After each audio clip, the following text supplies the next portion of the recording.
Para iniciar quisiera hacer un par de preguntas. Por ejemplo, hace 2 semanas atrás, cuando hablamos de la introducción, la pregunta que yo hice, por ejemplo, era: ¿de qué se trata el cristianismo? ¿Verdad? Y básicamente dijimos, utilizando el gran mandamiento que Jesucristo dijo, que debemos amar a Dios con todo el corazón, con todo el alma, con toda la mente, y de esa manera tenemos que reflejar ese amor, en este caso, al prójimo, ¿verdad? Pero tengo otra pregunta. ¿Cuál es el propósito de un cristiano? ¿Ah? Evangelizar, hacer conocer la palabra de Dios. Excelente, evangelizar y hacer conocer la palabra de Dios. Muy bien, excelente. Tenemos otra pregunta, por ejemplo: ¿a quién debe parecerse un cristiano? Génesis. Excelente. ¿A quién debe parecerse un cristiano? A Jesús. ¿Cuál es nuestro modelo a seguir? ¿Ah? Jesús, dice Rosita. Excelente, ¿verdad? Sí. Yo sé que hoy en día vivimos en un tiempo donde generalmente siempre decimos: no, yo quisiera parecerme, si es cantante, quiere parecerse, no sé, al vocalista de Miel San Marcos o de Barak, o al cantante de Toma Tu Lugar. No tiene nada de malo, ¿verdad? Es como que un modelo a seguir. Yo, por ejemplo, que hago música urbana, mi deseo siempre era hacer un estilo similar al que hace Funky. Aunque obviamente tú escuchas a Funky y si has escuchado a JD es completamente diferente. Pero es como mi modelo a seguir. Sin embargo, a pesar de que nosotros tengamos modelos a seguir, creo que nuestro anhelo, nuestro deseo es parecernos en este caso a Cristo. Les voy a leer y pueden acompañarme ahí en sus aplicaciones, o si tienen la Biblia, Efesios 4:11. Efesios capítulo 4, verso 11 al 13. ¿Qué es lo que respalda las preguntas que justamente les hicimos? Efesios 4, verso 11 al 13 dice: ahora bien, Cristo dio los siguientes dones a la iglesia: los apóstoles, los profetas, los evangelistas y los pastores y maestros. Ellos tienen la responsabilidad de preparar al pueblo de Dios para que lleve a cabo la obra de Dios y edifique la iglesia, es decir, el cuerpo de Cristo. Y el verso 13: este proceso continuará hasta que todos alcancemos tal unidad en nuestra fe y conocimiento del Hijo de Dios, que seamos maduros en el Señor, es decir, hasta que lleguemos a la plena y completa medida de Cristo. Si tienen la Reina Valera, el versículo dice: hasta que todos lleguemos a la unidad de la fe y del conocimiento del Hijo de Dios, a un varón perfecto, a la medida de la estatura de la plenitud de Cristo. Es decir, que nuestro anhelo y nuestro deseo como cristianos debería ser todos los días eso: cada día parecerme un poquito más a Cristo, tratar de ser como Él, porque Él era perfecto. Y alguna vez hemos hablado aquí que la palabra perfección en el original griego, su traducción real y para que se pueda entender, es madurez.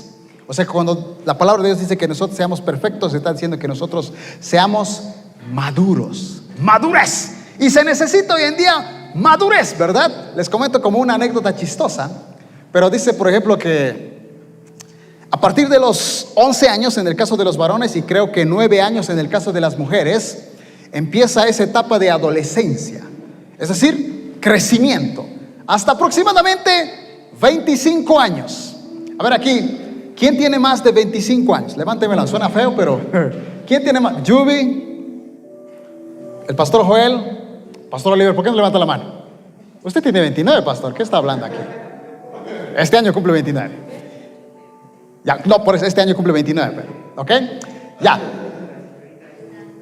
Los menores de 25 años levanten la mano. Menores de, no, pastor Oliver no cuenta.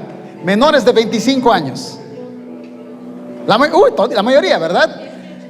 Bien. Ya, algunos de 18. Ok, perfecto, excelente, muy bien, amén. Pero dice, por ejemplo, que se ha estudiado, creo que es neurociencia, la parte de acá adelante de varones y mujeres, esta parte aquí del frente de la cabeza, el cerebro, dice que es como que está concentrado nuestras emociones, alegría, el sentimiento. Es decir, que cuando tú ya tienes 9 años, 11 años, nadie te tiene que explicar qué es llorar, ¿verdad? Tú ya lloras por si algo te caíste y lloras, ¿verdad? Nadie tiene que explicarte qué es alegría. No te tienen que dar un mensaje de te voy a predicar qué es la alegría. No, porque tú ya la sabes desde los 9, 11 años de edad, ya lo sabes. Y evidentemente eso como que ha llegado a su plenitud, a su totalidad, ¿no? Nadie te tiene que explicar. Pero fíjense lo más interesante de esto. Dice que esta parte de atrás del cerebro, entre los 9 hasta los aproximadamente 25 años de edad, es la parte emocional. Aquí está en este caso la parte del... Sí, exacto, pero tiene un nombrecito, estoy buscando ahorita. Razonamiento, la lógica. Aquí están las emociones, aquí atrás está la lógica. Esa lógica, mis estimados, o el razonamiento, o lo que te hace entender que no tienes que hacer cosas tontas, por así decirlo. Eso, desde tus 9 años hasta tus 25, al igual que tu edad, va creciendo. Es decir, que solamente a la edad de unos 25 años aproximadamente, ya eres maduro. Ya puedes tomar buenas decisiones. ¿Por qué? Porque esta parte ya se ha desarrollado en su totalidad. Es por eso que generalmente cuando ves a adolescentes y nos llega la edad del burro, cometemos muchas estupideces por nuestras emociones, ¿verdad? Justamente, ¿por qué? Porque esta parte de aquí atrás no se ha desarrollado. En el ámbito espiritual es exactamente lo mismo. Nadie tiene que explicarnos cuando nos sentimos mal o bien, ¿verdad? Pero cuando tenemos que actuar con madurez, eso requiere tiempo, ¿verdad? ¿A qué edad aproximadamente una persona es independiente? Deja de trabajar, deja de estudiar, deja de depender de los papás. 25 en adelante. A esa edad más o menos ya terminó la universidad, ya ha conseguido un buen trabajo y ya puede vivir solo, ¿sí o no? Antes de eso, si todavía vives con tus papás, con tus mamás, es porque todavía no estás habilitado. Y capaz no dures ni siquiera un mes, porque la corriente, el agua y la luz no la paga el Señor, la paga tu bolsillo. Y lo digo yo porque vivo solo. O sea, yo no crean que cuando no tengo plata le llamo a mi mamá: mami, ¿me puedes dar para mi salchipapa? No, ¿verdad? Ya no puedo. Esa etapa mía ya ha terminado, ya he madurado, por ejemplo. Y obviamente a todos ustedes les va a llegar, no es que toda la vida van a estar en casa de sus papás. Entonces dice que debemos llegar a la medida de la estatura de la plenitud de Cristo. Cuando tú lees Apocalipsis 5:10, dice que Dios nos hizo reyes y sacerdotes. Los reyes generalmente van a la conquista, ¿verdad? Los sacerdotes, en cambio, eran los que como que siempre estaban en el tabernáculo, en el templo. Y por consiguiente, los sacerdotes eran los mediadores.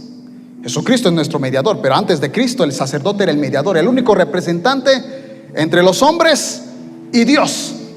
Y nosotros, mis estimados, somos sacerdotes. También somos reyes, pero hoy me quiero centrar en el punto de sacerdocio. Y ojo, como estamos hablando de la serie Nuevo Orden Mundial, hemos hablado de 5 aspectos en nuestra vida que son importantes. La número 1 dijimos que era la intimidad. Y hoy justamente nos vamos a centrar en la intimidad con Dios, la oración y la palabra.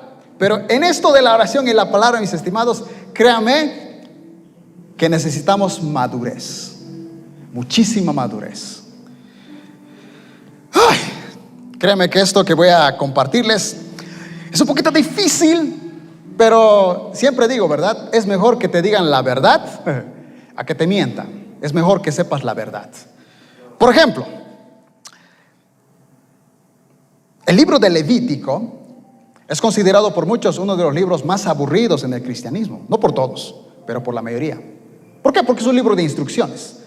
No te cuenta historias necesariamente. Y además, como estamos en el nuevo pacto, nada que ver lo que hacían los sacerdotes, los sacrificios de animales y cosas así. No nos interesa, es decir, ya no lo utilizamos. Sin embargo, cuando tú lees 1 Corintios 10:11, el apóstol Pablo dijo que todo lo que está escrito en la palabra de Dios, todo lo que sucedió con el pueblo de Israel, todo lo que está escrito, nos sirve a nosotros como una enseñanza, aunque no estemos cumpliendo las reglas que se cumplían en ese entonces. Así que, dentro de esto, como les digo, ¿no? Cuando les digo, ¿cuál es tu libro de la Biblia favorito? Me mencionan los evangelios o las cartas del apóstol Pablo, pero no recuerdo a nadie que me ha dicho: ¿sabes que mi libro favorito en la Biblia es Levítico? O el libro de Números. Nadie.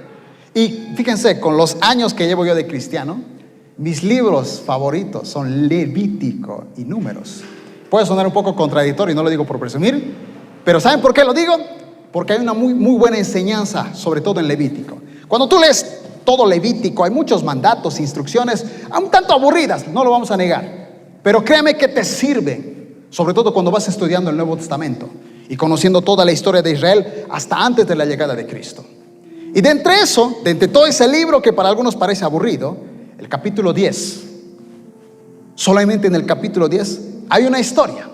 Una historia. O sea, puro mandatos, ahí ocurre una historia. Y es de las historias que, insisto, tiene que ver con la intimidad, con la madurez. Así que abran, señores y estimadas damas, Levítico capítulo 10. El primer versículo del capítulo 10, muchos han sacado de hecho libros de ese versículo, de los dos primeros versículos. John MacArthur, por ejemplo, sacó un libro titulado Fuego Extraño, que justamente se basa en estos dos primeros versículos. Vamos a leer. Dice, por ejemplo: Nadab y Abiú, hijos de Aarón, pusieron carbones encendidos en sus incensarios y encima esparcieron incienso. De esta manera desobedecieron al Señor al quemar ante el fuego equivocado, diferente al que se había ordenado. Como consecuencia, un fuego ardiente salió de la presencia del Señor y los consumió por completo y murieron ahí ante el Señor. Quiero que por un instante presten atención. Están dos sacerdotes. Aarón, mis estimados, tenía 4 hijos. Aquí se menciona a 2. Dice que ofrecieron un fuego extraño. Hay muchos teólogos, pastores que tratan de decir de qué se tratará ese fuego extraño. Básicamente, la conclusión más sencilla y rápida que se puede entender es que cuando tú lees Levítico, las ordenanzas son tal, sí o sí tienes que cumplirla. Por ejemplo, si el mandato de Dios dice en esta silla, solo en esta silla vas a colocar un vaso, sí o sí tienes que hacerle. Si tú lo hacías de diferente manera, no estabas obedeciendo la voz de Dios. Y aquí, 2 personas, por haber ofrecido un sacrificio completamente diferente a la ordenanza de Dios, dice que sale fuego de la presencia de Dios y los consume, los asesina en un solo instante. Bueno, de estos 2 versículos, insisto, he escuchado muchas prédicas, muchos mensajes, hay libros escritos, pero no nos vamos a entrar en esos 2 versículos. Pero sí, es puntual en esta enseñanza. Así que vamos a lo que tiene que ver desde el versículo 3. Lean conmigo, Levítico 10, verso 3. Estoy leyendo la versión NTV. Dice: Así que Moisés le dijo a Aarón, esto quiso decir el Señor cuando dijo: demostraré mi santidad por medio de los que se acercan a mí, demostraré mi gloria ante todo el pueblo. Y Aarón guardó silencio. Por un instante ponte a pensar, tú eres el papá, tus hijos ofrecieron un sacrificio no muy agradable al Señor y Dios los fulmina. Obviamente tú, no sé, te sientes así, como ¿qué fue lo que pasó? Mis hijos acaban de morir. Y justamente esa escena la utiliza Moisés para decirle, justamente de eso te hablaba Aarón. La santidad de Dios tan absoluta que tienes que respetarla, obedecerla. Y dice que Aarón se quedó callado, no dijo nada. Es como que el pastor te dice algo y tú decides quedarte callado, ¿verdad? Como que un poco extraño, tus hijos acaban de morir, no se pierdan eso.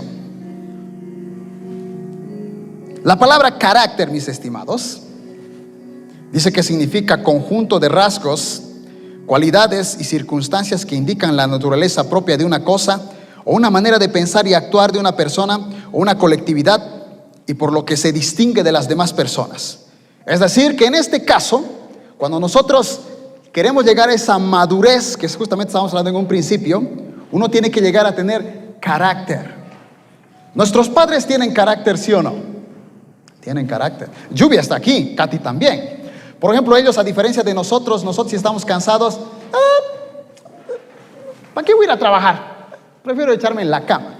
Los papás no pueden darse ese lujo, por ejemplo, ¿verdad? O tú te das el lujo de dormir cuando se te pega la gana, Yubi, sabiendo que tienes que alimentar, hacer estudiar a tu hija y darle la ropa y cosas así. No puede darse el lujo, por ejemplo. Pero para eso, ¿qué tiene que llegar? Carácter. Para que tú un día seas una persona independiente y vivas sola, ¿qué necesitas? Carácter. Yo pensaba que el día que iba a vivir solo, mis estimados, era, no, yo el día cuando viva solo voy a comer pizza todos los días, voy a desayunar esas sodas, Coca-Colas con mis empanadas y tortas y voy a vivir feliz. No podía hacer eso, me dice, porque para empezar la pizza es cara. Es muy cara. Y si sigo comiendo así, no voy a poder estar muy bien. En un par de meses voy a aparecer en el hospital y van a operar de la vesícula, ¿verdad? ¿Se necesita qué? Carácter. Yo, por ejemplo, a diferencia quizás de otros, yo no tengo un empleo de 8 horas diarias. Yo trabajo en internet, por ejemplo. Pero aunque tengo esa libertad de trabajar en horas donde yo quiera y otras horas no, tengo que trabajar. Tengo ahí la pantalla del internet como ustedes y tengo la tentación de ver Netflix o ver videos en YouTube. Y yo obviamente puedo hacerlo, pero si hago eso, ese día no he trabajado, por consiguiente, no va a haber una plata que me va a llegar. y no voy a tener para pagar el fin de mes y comprarme mis necesidades básicas. Carácter se necesita en el ámbito cristiano. Sigamos leyendo. Versículo 6 al 7. Este es el precio de un sacerdote. Porque ser sacerdote, mis estimados, era un privilegio, pero tenía un precio muy alto que pagar. Dice, por ejemplo, el verso 6. Luego Moisés le dijo a Aarón y a sus hijos Eleazar e Itamar: no rasguen su ropa, ni dejen de peinarse en dolor. Si lo hacen, morirán. El enojo del Señor herirá a toda la comunidad de Israel. Sin embargo, el resto de los israelitas, sus parientes, podrán hacer duelo a causa de la destrucción por fuego de Nadab y Abiú que hizo el Señor. Pero no salgan de la entrada del tabernáculo o morirán, porque ustedes fueron ungidos con el aceite de la unción. Entonces hicieron lo que Moisés les ordenó. Volvamos a la escena. Tus hijos acaban de morir. Ya, el pastor dice: mira, así es la santidad extrema, y tú te quedas calladito. Cuando fallece un familiar tuyo, un amigo tuyo, por lo general, ¿qué es lo que hacemos? Duelo, hacemos un velorio y después el entierro. El precio de un sacerdote, mis estimados, y aquí está especificado. ¿Qué le dijo Moisés? Lo siento, Aarón, no puedes salir del tabernáculo. Tú eres sacerdote, tienes que quedarte aquí. Cuando tú lees Levítico, una de las ordenanzas a los sacerdotes era no tocar muertos. No podían tocar un cadáver porque quedaban contaminados. Y 7 días de purificación.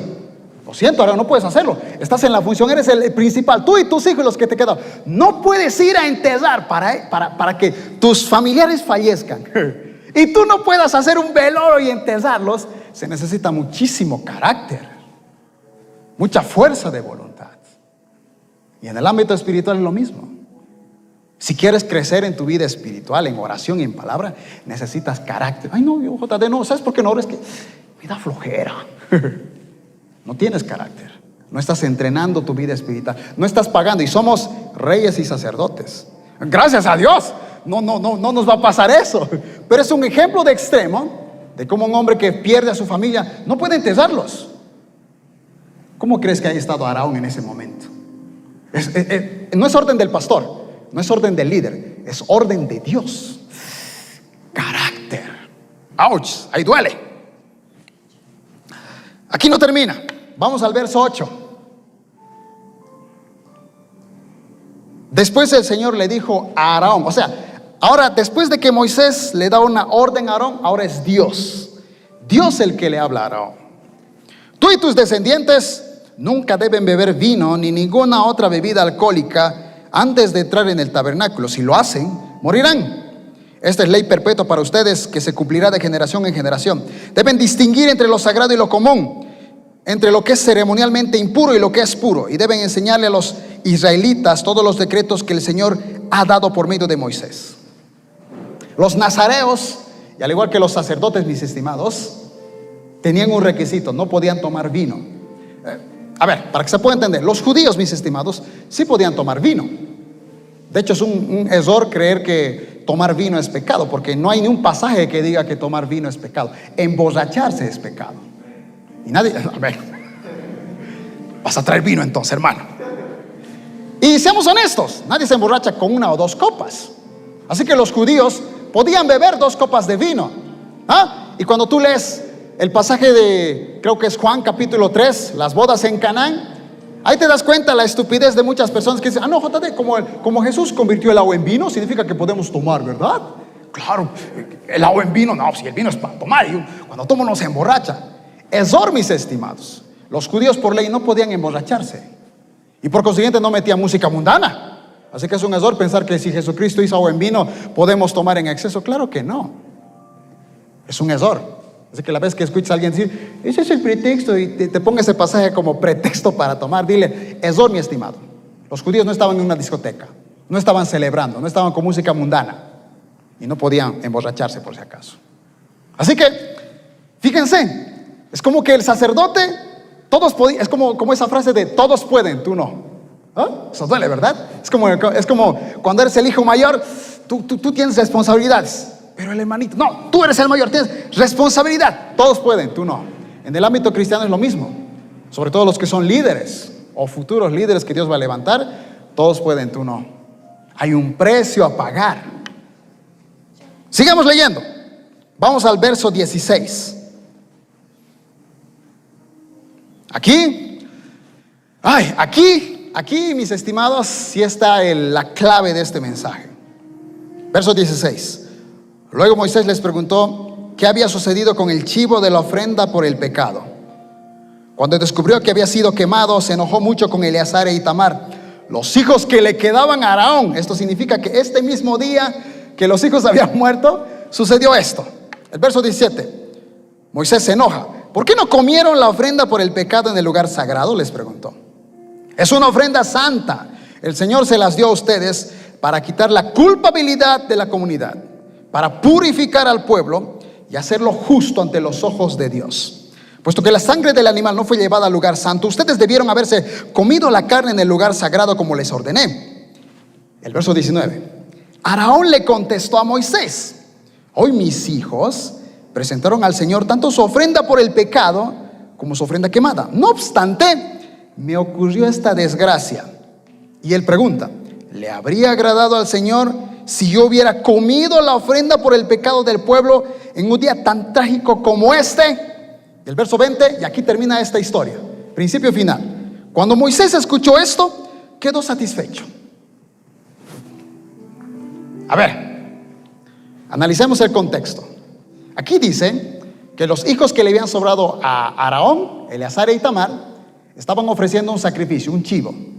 Se supone, mis estimados, para que se pueda entender, cuando se ofrecía un animal, el sacerdote debía quemarlo, pero ciertas partes de ese cuerpo de ese animal, el sacerdote lo debía comer. Era parte de su alimentación en este caso.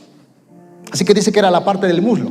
Esa parte del muslo la debían comer. Cuando el sacerdote hacía su sacrificio, quemaba el animal y comía la carne, sucedía una cosa. El versículo 17 dice que se quitaba la culpa de Israel. El pueblo quedaba purificado. Y al hacerlo, el pueblo era justificado ante los ojos de Dios. Tres cosas: justificados, santificados y quitada la culpa, ¿no? Eso era lo que hacía un altar. Pero Moisés se enojó porque dice que Eleazar y Itamar no habían comido la carne, y dijo: pero ¿por qué no comieron? Se supone que esa es la ordenanza de Dios. ¿Qué fue lo que les pasó? Por culpa de ustedes el pueblo no está purificado, no está santificado. Su culpa de pecado no fue quitada. Y ahí aparece Aarón, ¿verdad? Aparece, estimado Moisés, tú sabes que hoy día me pasó una desgracia, ¿verdad? 2 de mis hijos murieron. ¿Tú crees, estimado Moisés, que le habría agradado al Señor de que yo, con lo que siento en mi corazón, hubiese comido esa carne? ¿Le habría agradado al Señor? Porque recuerden que el sacerdote debía estar limpio por fuera, pero también debía estar limpio por dentro.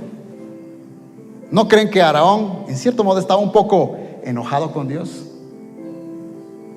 Sus hijos ofrecieron un fuego no bien ante los ojos de Dios, pero eran sus hijos.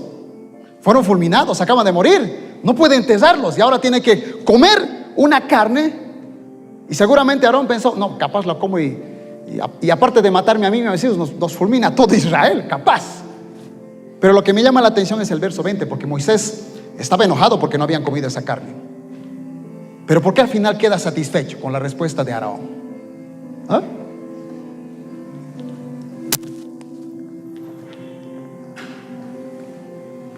Quiero que piensen en algo, mis estimados, y vamos a hacer un pequeño debate aquí. Así nos vamos a debatir entre nosotros, porque me gusta conocer sus opiniones. Una vez, mis estimados, en una iglesia, en otra iglesia, hace muchos años atrás, había un evento en la iglesia, una conferencia. No era un culto, había que pagar la entrada, y obviamente había un pastor invitado. Y dijeron: la alabanza va a durar, no sé, 40 y tantos minutos, y después viene el mensaje. Creo que tenía que empezar sí o sí 7:30 de la noche. Y yo era el encargado, yo tenía que avisar al pastor para decirle al pastor: pastor, ya está a punto de terminar la alabanza, suba, porque tenemos que ser puntuales. No era un culto más, era algo bien organizado. Así que faltaba como unos 5 minutos, así que yo voy a secretaría, ¿no? Porque ahí estaba esperando seguramente el pastor. Dije: voy a ir a secretaría, voy a ir a preguntar cómo está. Toco la puerta, me abren, no estaba el pastor, estaba su hijo. El hijo del pastor le dijo: oye, ¿dónde está tu papá? Ya mira, es la última canción del ministerio.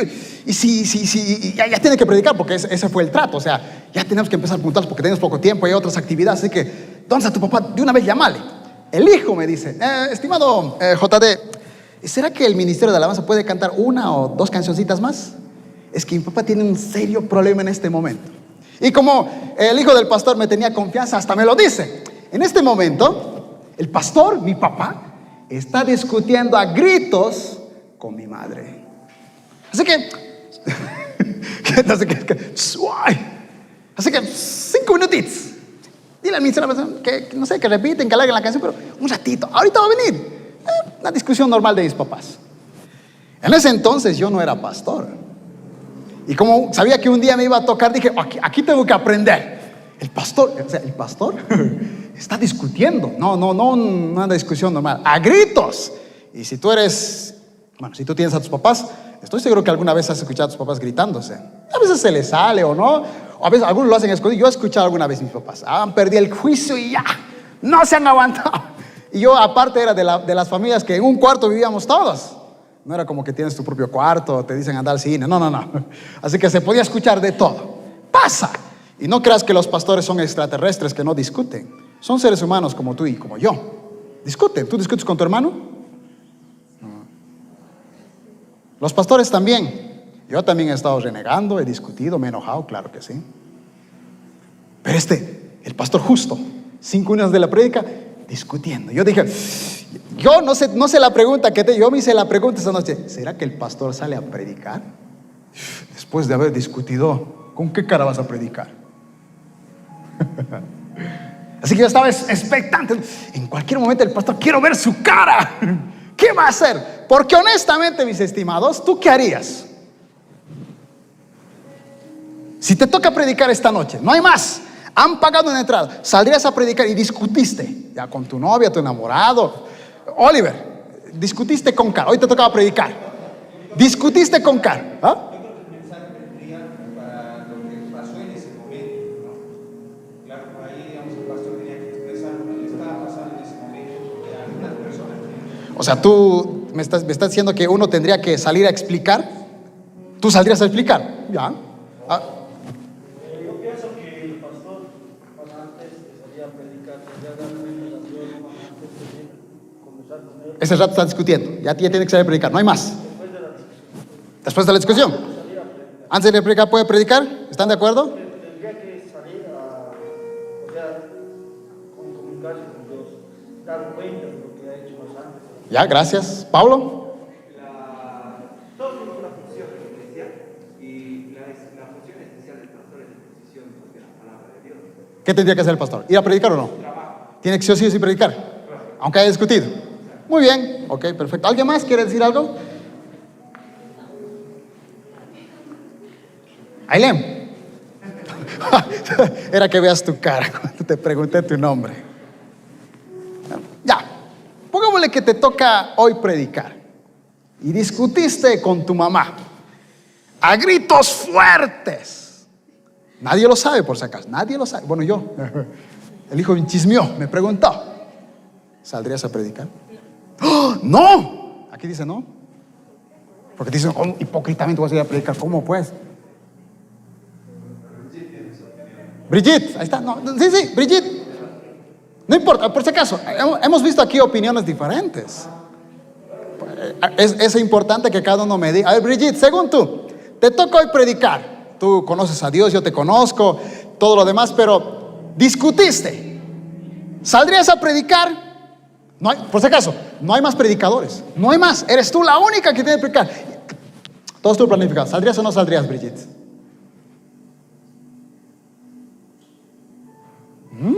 Está pensando todavía.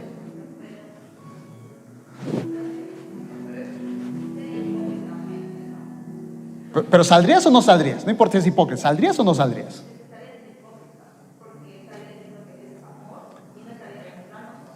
¿Pero saldrías o no saldrías? No hay más predicadores. No. Ya, algunos dijeron, sí, tienes que salir, es tu función, es tu obligación. Pero algunos aquí dicen, no, ¿cómo voy a salir hipócritamente? Y tiene sentido, ¿verdad? Ya. Los hombres nada, por si acaso la gente no sabe nada. Pero ante los ojos de Dios dice hipócrita. Yubi, a ver, tú llevas más años cristiano. Te toca predicar, la misma pregunta, te toca predicar. No hay más predicadores, 5 minutos y justo discutiste con Katy. Pero no hay más predicador. No puedes decir, JD me reemplaza. No, eres el único. Ya está, la última canción. ¿Sales? Sí. ¿Sí? ¿Por qué? Ahí dice, no, porque es hipócrita. ¿Por qué saldrías, Yubi? Simplemente para eso, digamos, hacer el arrepentimiento, el perdón, el hablar con Dios y decir, Señor, pasó eso, el diálogo, conversación entre Dios, una comunión entre Dios y yo. Era que traiga una pizarra, ¿verdad? Para hacer votaciones. Así sepamos qué tan mixtos estamos. Aquí a este lado yo sí, no importa, aunque hipócritamente salgo, pongo mis cuentas con Dios y predico. Pero quiero conocer sus opiniones. Claro. Eres líder del ministerio de Pandero. Ya. Discute ya, con cualquier persona discute. Con tu hermana póngale el Nati. Y tienes que dar el mensaje al ministerio de Pandero. Y tienes que hablar del amor y del perdón. Pero justo el rato discutiste a griterío. ¿Saldrías a predicar? Sí. Uy. Hasta aquí. Uy.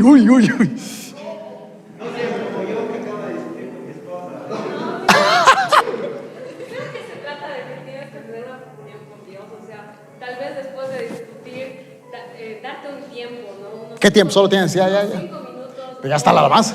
Ya te he dado 5 minutos para discutir. No, entonces está ministrando, pedir perdón a Dios, ponerte a cuenta. Ya. Muy bien. Dejar todo, ¿no? Muy Porque bien. tienes obligaciones.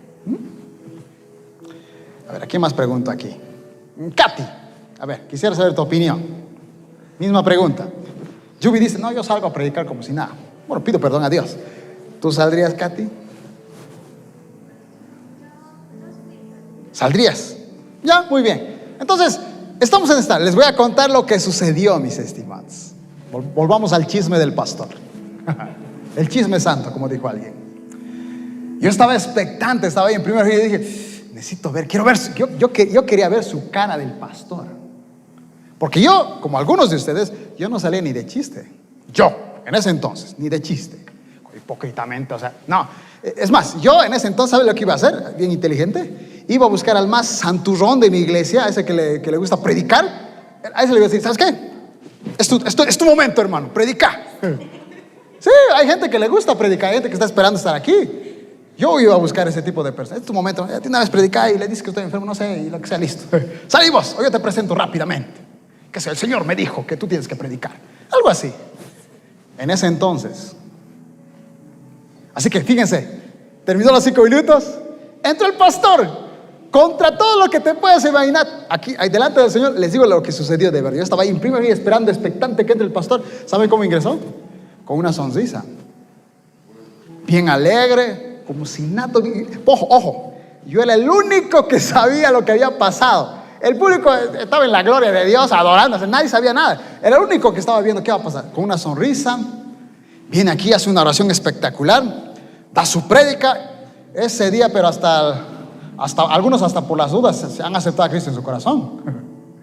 O sea, el mensaje fue poderoso, impactante. Muchas personas recibieron a Cristo en su corazón, algunos porque había gente nueva o se reconcilió con Dios. Es decir, realmente fue una noche espectacular. Ese día aprendí una cosa. Y justamente volvemos aquí a esta historia. ¿Aarón hizo bien o no, mis estimados, en comer esa carne? No la comieron. ¿Eso estuvo bien o estuvo mal? Ojo, que si no la comían, el pueblo no quedaba purificado, no quedaba santificado, no era quitada su culpa. Algo muy importante. Él no la comió.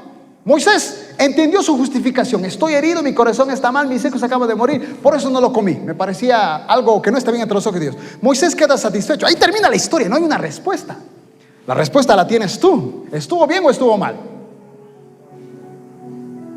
A ver, ¿qué me dice que estuvo mal? Ojo, sus hijos acaban de morir. Hijos acaban de morir. No una discusión. Los hijos acaban de morir. No los pudo enterrar, no los puede enterrar un mes entero, no puede salir. ¿Estuvo bien o estuvo mal? Oliver, ¿estuvo bien o estuvo mal lo que hizo Aarón? ¿Mal? Estuvo bien. O sea, estuvo bien que no se comiera ese día. Por si acaso ese día el pueblo no quedó purificado. no quedó santificado. La culpa ese día no quedó quitada del pueblo de Israel. ¿Estuvo bien o no estuvo bien? Él sintió, digamos, después preocupación porque ya después de perder sus hijos, ya sintió que tampoco había purificado al pueblo. ¿Ah? Estuvo mal. Ahí dice, sí, estuvo bien. Otra vez debatiremos. Carlitos, ¿estuvo bien o estuvo mal? Estuvo bien. O sea, si yo no salgo aquí hoy día a predicar porque discutí con alguien, ¿estuvo bien? Ah.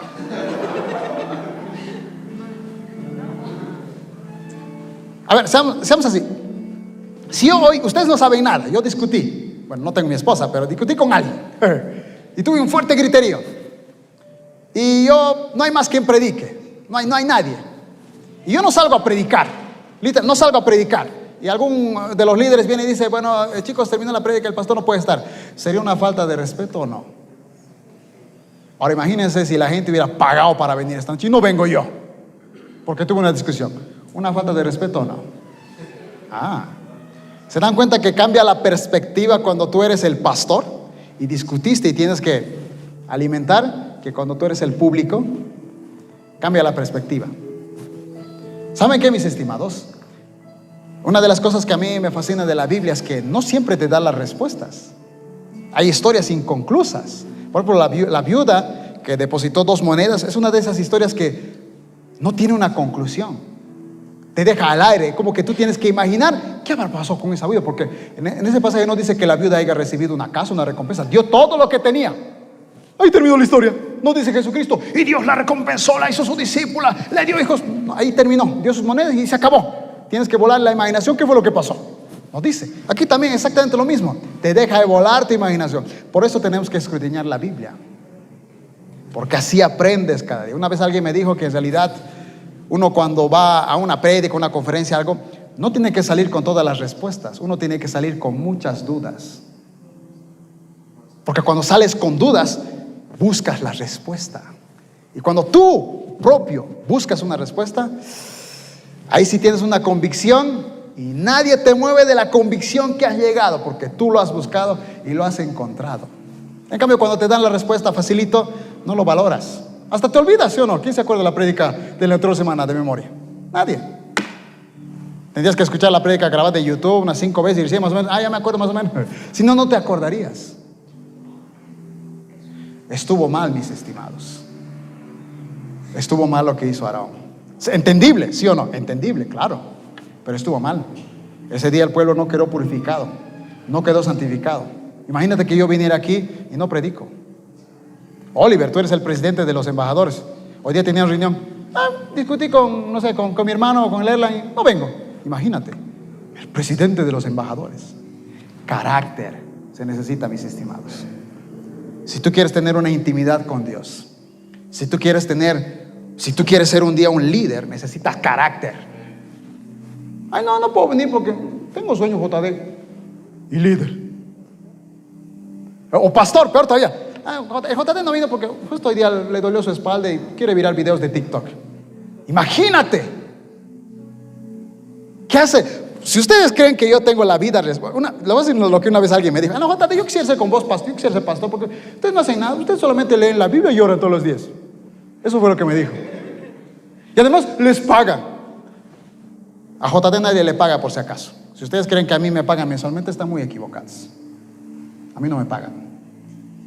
Así que para yo estar en cada culto, en cada reunión, en cualquier momento, ya está solo, ¿cómo lo logro? Carácter. Si tú quieres ser un cristiano, que el mundo no lo tambalee, porque van a venir problemas, mis estimados. Ha venido una pandemia, quién sabe si vuelva. Y si no quieres irte al mundo, necesitas carácter, fuerza espiritual. ¿Cómo se logra eso? Orando todos los días. Sí. No basta la prédica. No. Tenemos un ministerio de intercesión espectacular todas las noches, de lunes a jueves. No basta esa intercesión, mis hermanos. Tú tienes que orar. Tú tienes que buscar el rostro de Dios.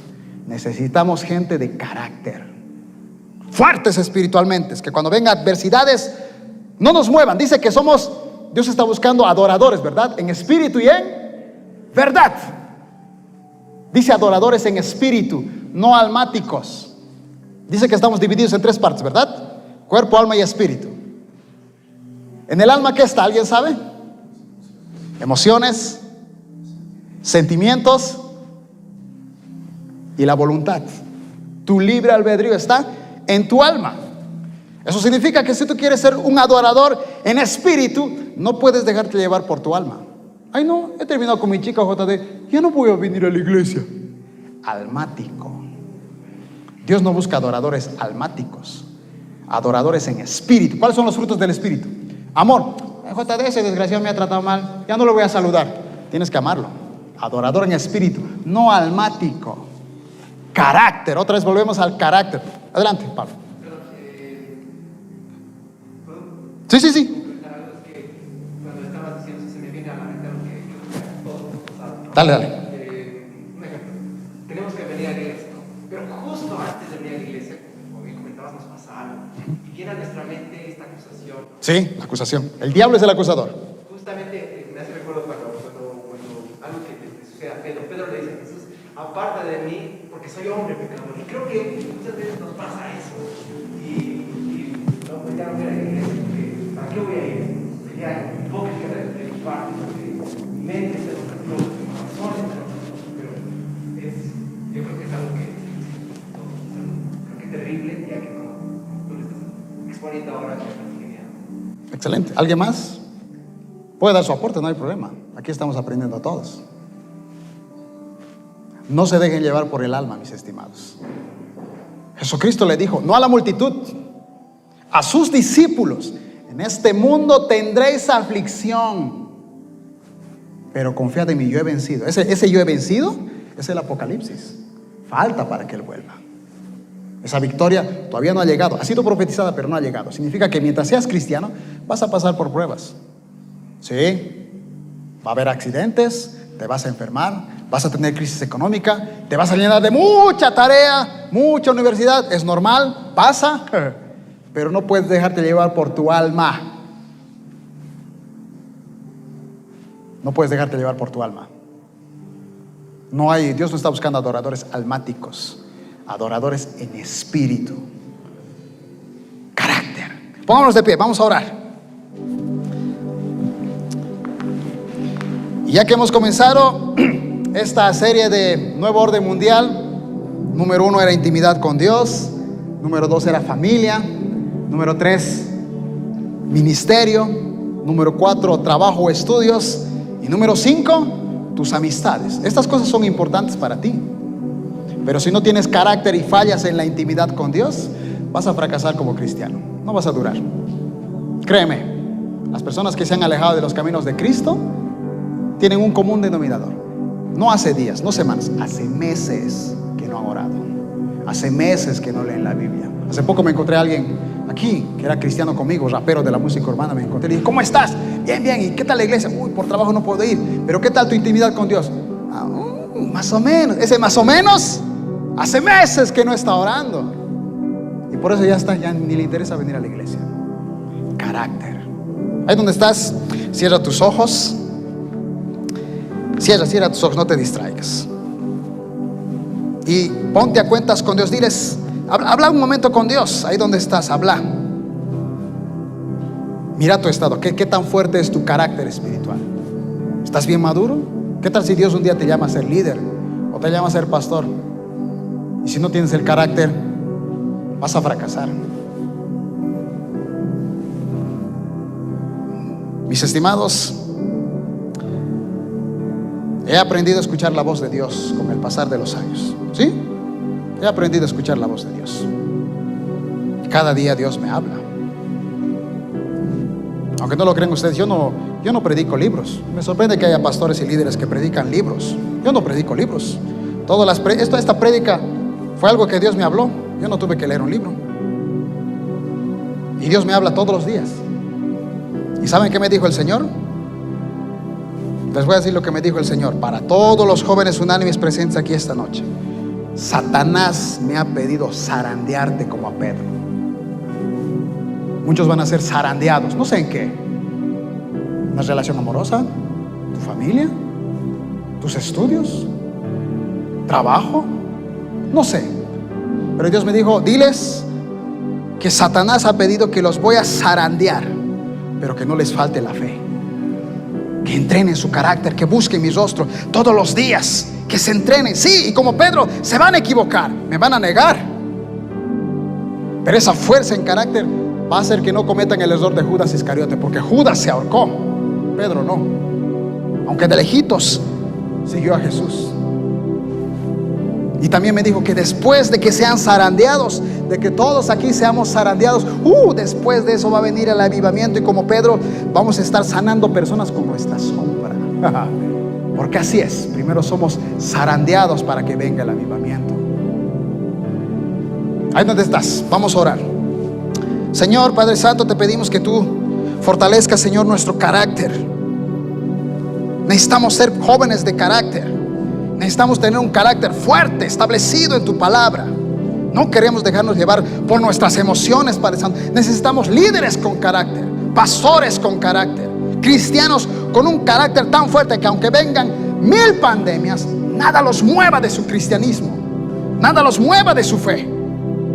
Absolutamente nada, ni una situación ni amorosa ni de amistad, absolutamente nada te mueva de los caminos de Dios. Para eso necesitas carácter, fuerza, entrenamiento espiritual todos los días. Todos los días. Señor, te pedimos, Señor Padre Santo, que tú puedas obrar en nuestras vidas, que tú seas dándonos hambre y sed de tu palabra, hambre y sed de la oración, Señor, hambre y sed de la evangelización. Que cuando salgamos a evangelizar no saquemos frases como no tengo tiempo. Si digamos, sí, Señor, quiero ir a evangelizar, quiero otra persona que conozca tu nombre, quiero ir a orar por esas personas. Eso es carácter, mis estimados. No gente que se deja llevar por sus emociones, sino gente fortalecida. Y esa fortaleza solo llega cuando tú buscas el rostro de Dios. No hay otra manera. Solamente orando llega la fortaleza a Dios. Solo orando vas a tú, aunque solo vas a estar ahí y vas a predicar. Necesitamos gente de carácter fuerte. Y créeme que Dios va a levantar nuevos líderes. A pesar del liderazgo que ya tenemos, Dios va a levantar nuevos líderes. Claro que sí, pero líderes con carácter, líderes comprometidos con su palabra, líderes que estén dispuestos a dar la milla extra, no solamente calientaasientos. Padre, te pido por cada uno de los jóvenes que están aquí presentes, Señor, que tú bendigas sus vidas, que los llenes de tu gracia y que los hagas fuertes, varones y mujeres llenos de tu presencia, llenos de tu gracia, llenos de tu unción, dispuestos a darlo absolutamente todo por ti, de dar incluso su vida por ti, por el evangelio. En el nombre de Jesús. Amén.